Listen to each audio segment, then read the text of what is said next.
J'avais 20 ans, je vivais seule au rez-de-chaussée d'un immeuble. Les fenêtres de mon salon donnaient sur le petit parking de l'immeuble, qui n'était pas fermé. Je veillais tard, je regardais la télé ou je jouais à des jeux presque tous les soirs. C'était l'hiver quand j'ai emménagé pour la première fois, donc je fermais les stores la nuit pour empêcher l'air froid d'entrer. L'été est arrivé et il n'y avait pas de climatisation dans l'appartement, alors j'ouvrais les fenêtres et les stores la nuit pour avoir de l'air frais. Un soir, je suis allongée sur le canapé à regarder la télé, quand j'ai l'impression d'être observée. J'ai regardé par la fenêtre, et un homme avait les mains et le visage appuyés contre l'écran, à seulement 3 pieds de l'endroit où j'étais allongée, me regardant.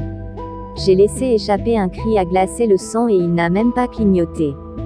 Terrifiée, j'ai bondi, attrapé le téléphone et crié que j'appelais les flics. Il se tenait toujours là, complètement immobile et les yeux morts. À ce moment-là, j'ai crié que j'allais chercher le voisin et j'ai commencé à marcher vers la porte, et il a finalement décollé. J'ai verrouillé la fenêtre et je suis restée éveillée toute la nuit, complètement nerveux. Mon petit ami de l'époque est venu et est resté une semaine complète. Il s'assura de laisser les stores ouverts et s'assit au bord du canapé le plus proche de la fenêtre, pour faire savoir que je n'étais pas toujours seule.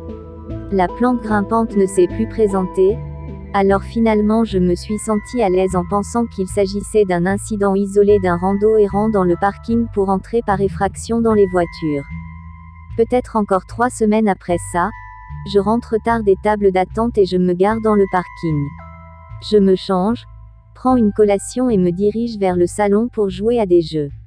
Je commence à lever les stores pour ouvrir les fenêtres et laisser entrer l'air frais, et la plante grimpante se tient juste là, le visage collé contre le paravent.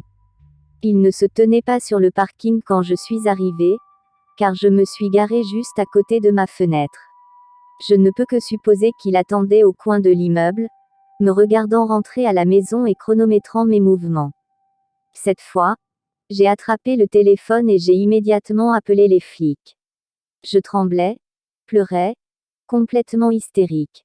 La liane décolle. Les flics viennent et disent qu'ils feront patrouiller le quartier quand ils le pourront, et mon petit ami vient immédiatement. Il veut rester avec moi jusqu'à ce que je puisse sortir de là, alors je commence à chercher différents appartements. Environ 3 à 4 semaines plus tard, j'ai un appartement aligné à un étage élevé dans un immeuble de portier, parce que, à ce stade, merde.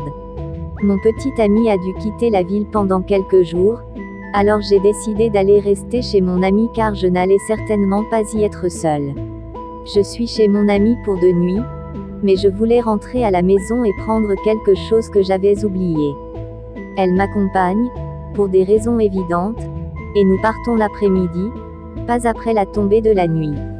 Nous décidons de traîner un peu et de jouer à des jeux ensemble parce qu'il fait jour et qu'il y a de l'activité autour du bâtiment.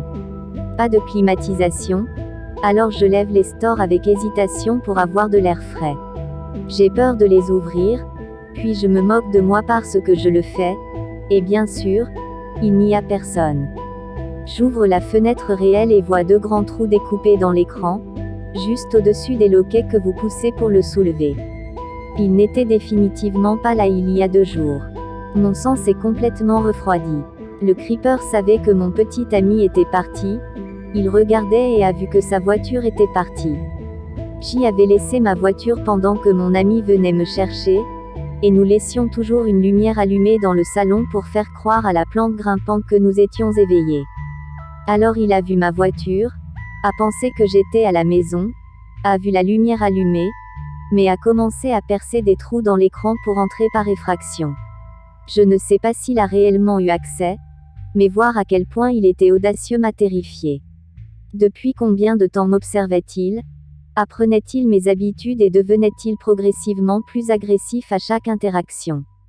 J'ai encore parfois des frissons quand je lève mes stores, et il m'a fallu beaucoup de temps pour me sentir à l'aise de vivre dans autre chose qu'un gratte-ciel. Merci pour le PTSD à vie, Creeper. Ne nous retrouvons pas.